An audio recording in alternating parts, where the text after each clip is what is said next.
Hello, my name is John Sanders and welcome to my blog. Today we're going to unwrap the mystery surrounding salary negotiation. The three most common questions that we're going to answer today are: 1. Should you negotiate your salary and why? 2. What number should you use to negotiate your salary with and how we're going to determine what those numbers are? And 3. At what point do you stop negotiating your salary and accept the offer? So number 1, should you negotiate your salary? Absolutely yes, you should negotiate your salary, especially if you're extended a verbal offer. A verbal offer basically means is that we're going to give you a temporary offer until you give us another offer. And based on what you give us, we're going to determine what's the best of the two, or what's the happiest middle road. So taking that into consideration, it's almost foolish not to negotiate your salary, especially if you're given a verbal offer. So keep that in mind. Anytime you're given a verbal offer, negotiate your salary. Now, if you're given a written offer, you have to take the written offer on its merits. If it's only a 2 to 3% or 4% increase, you absolutely have to negotiate that. I mean, you can stay at your job and get yourself a 2 to 3% increase and, not take on any additional responsibility. So if you're taking on a new job, with, new responsibilities, additional responsibilities, then you're at least looking for a 10% minimum. That's the bottom line of an increase that you're looking for.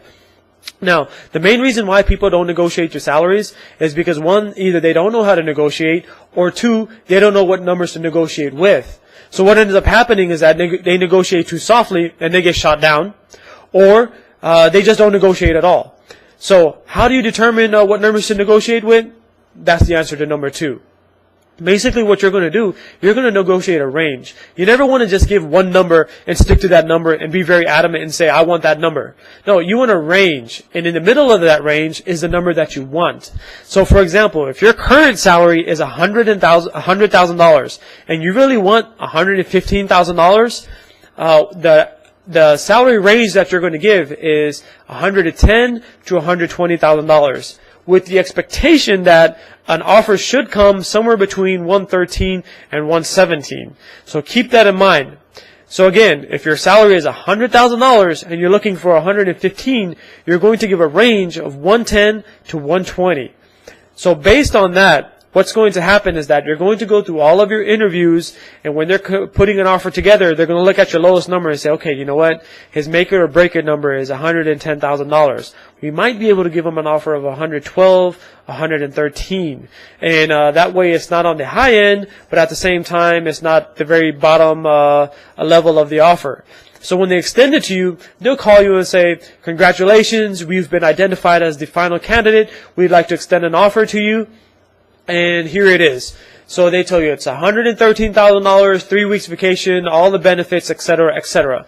You tell them, I think that's a fantastic offer, but I definitely do need some time to think it over, compare it with my notes in regards to the responsibilities, and I'm going to get back to you in about 24 hours. Is that okay?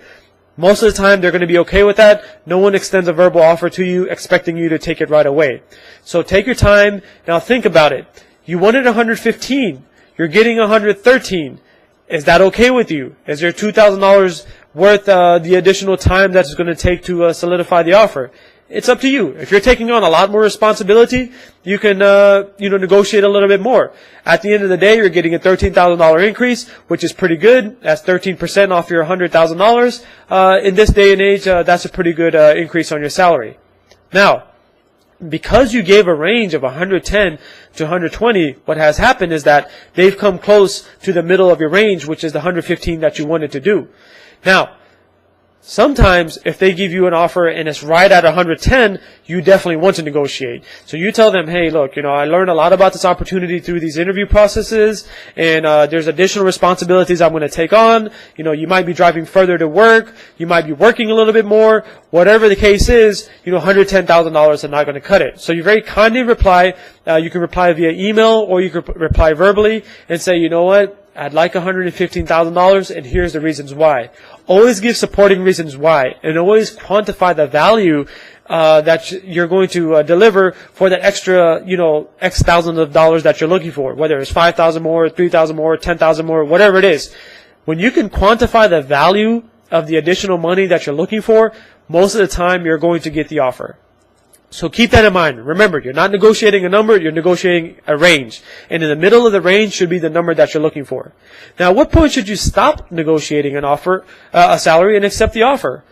Well, like I said earlier, if you're getting a, let's say 10 to 15% increase on your salary, that's pretty good.